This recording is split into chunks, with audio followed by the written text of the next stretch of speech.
On today's episode of Legitimate Entrepreneurs TV, I have a guest in the house, and she'll be taking us through our entrepreneurial journey. She'll be talking about entrepreneurship, how to start a business with little or absolutely no startup capital.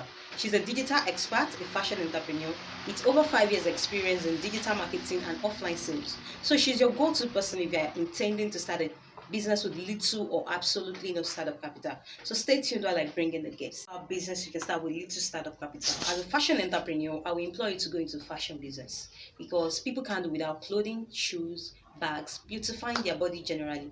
So what I do basically is empowering small and medium scale entrepreneurs across Africa to start and grow their own profitable fashion business. So if you have little startup capital of as low as 20,000 naira, you'll be getting brand new imported sneakers, so 20,000 naira, which you can sell less than 3,000 naira each in retail, making triple of your initial investment.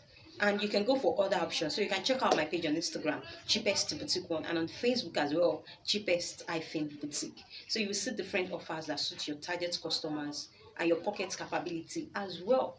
So talking about dropshipping is a kind of business that you start with absolutely no startup capital.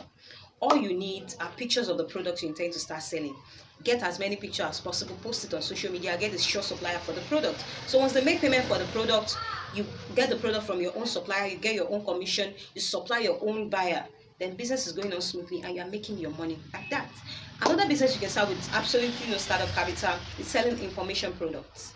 I mean your ideas, what you can do, teaching people how to make hair, how to design, how to do this graphic design, how to create a page online, how to sell this, how to bake cake and all that. You can convert your knowledge into a product. But before people buy from you, you must have established yourself as an authority in that field.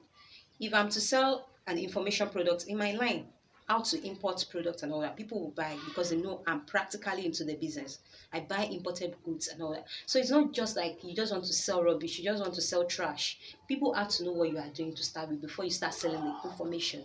So